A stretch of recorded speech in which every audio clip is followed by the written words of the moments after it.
जुड़ी कई कथाएं प्रचलित हैं, जिनमें से सबसे पहली कथा के अनुसार ऐसा माना जाता है कि राधा कोई और नहीं बल्कि श्री कृष्ण का ही एक रूप थे। स्कंद पुराण की माने तो श्री कृष्ण को आत्मा राम भी कहा जाता है, अर्थात जो अपनी आत्मा में ही रमण करते हुए आनंदित रहता है और उसे आनंद की अनुभूति के लिए किसी अन्य की आवश्यकता नहीं होती। उनकी आत्मा तो राधा ही है, अतः राधा और कृष्ण को कभी अलग नहीं किया जा सकता। ऐसे में फिर राधा और श्री कृष्ण के विवाह होना और बिछड़ने का सवाल ही नहीं उठता। श्री कृष्ण ने ही खुद को दोनों रूपों में प्रकट किया है। ये भगवान का एक मनोरम रूप है। पुराणों में उनके इस रूप को रहस्य, अध्यात्म और दर्शन से जोड़कर देखा गया। वहीं ब्रह्म वैवर्त पुराण में वर्णित कथा के अनुसार श्री कृष्ण के साथ राधा गोलोक में रहती थी। एक बार उनकी अनुपस्थिति में श्री कृष्ण अपनी दूसरी पत्नी विरजा के साथ घूम रहे थे। तभी राधा आ गई। वे विरजा पर नाराज होकर वहां से चली गई। श्री कृष्ण के सेवक और मित्र श्री दामा को राधा का यह व्यवहार ठीक नहीं लगा और वे राधा को भला बुरा कहने लगी। राधा ने क्रोधित होकर श्री दामा को अगले जन्म में शंखचूड़ नामक राक्षस बनने का श्राप दिया। इस पर श्री दामा ने भी उनको पृथ्वी लोक पर मनुष्य रूप में जन्म लेकर 100 वर्ष तक कृष्ण विछोह का श्राप दे दिया। राधा को जब श्राप मिला था तब श्री कृष्ण ने उनसे कहा था कि तुम्हारा मनुष्य रूप में जन्म तो होगा, लेकिन तुम सदैव मेरे पास रहोगी।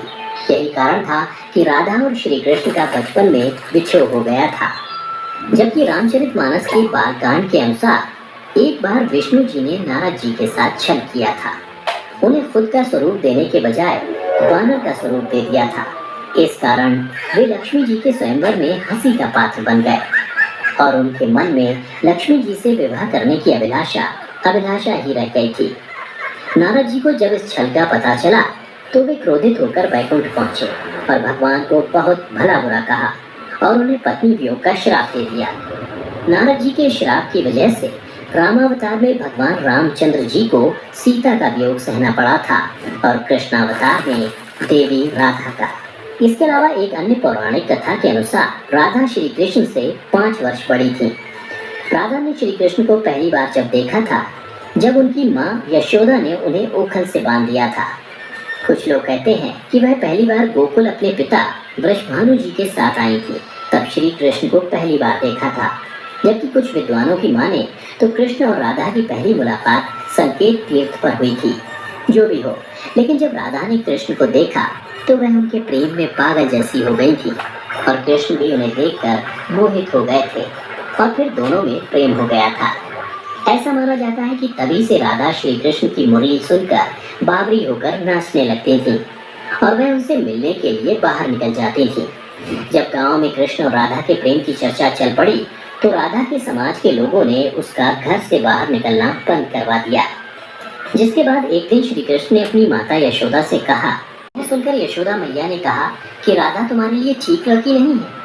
पहला तो यह है कि वह तुमसे 12 साल बड़ी है और दूसरा यह है कि उसकी मंगनी रायाण के साथ पहले से ही हो चुकी है और वह कंस की सेना में है जो अभी युद्ध लड़ने गया है। जब आएगा तो राधा का उससे विवाह हो जाएगा, इसलिए उससे तुम्हारा विवाह नहीं हो सकता। हम तुम्हारे लिए दूसरी कन्या ढूंढेंगे। लेकिन कृष्ण जिद करने लगे। तब यशोदा ने नंद से कहा।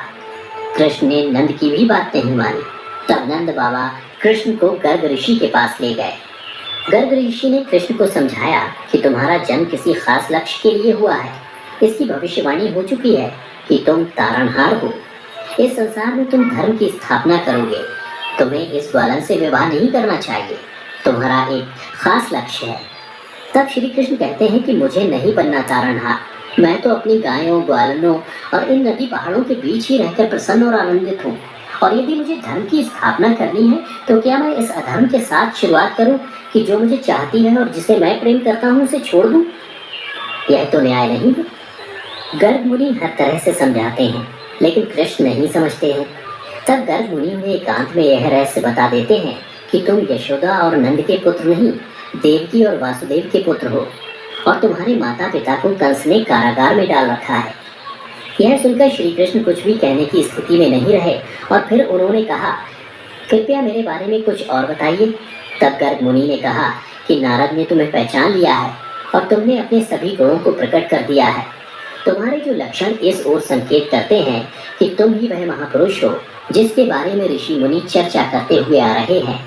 यह सुनकर श्री कृष्ण चुपचाप उठे और गोवर्धन पर्वत की सबसे ऊंची चोटी पर जाकर अकेले आकाश को देखने लगे। बस वे वहीं दिन भर रहे और सूर्यास्त के समय ज्ञान को उपलब्ध हो गए। वहीं से उनकी दशा और दिशा बदल गई। फिर उसके बाद श्री कृष्ण कंस के बुलावे पर वृंदावन छोड़कर मथुरा चले गए और इधर राधा का विवाह यशोदा के भाई प्रयाण से हो गया। मित्रों, इसलिए भगवान कृष्ण ने कहा कि राधा तो मेरी आत्मा है, भले ऐसे में मैं उससे विवाह करूं या ना करूं, इससे क्या फर्क पड़ता है। विवाह के बाद भी राधा का ना तो मेरे प्रति स्नेह कम हुआ और ना ही मेरा राधा के प्रति। इसलिए मित्रों, अगर आप भी किसी से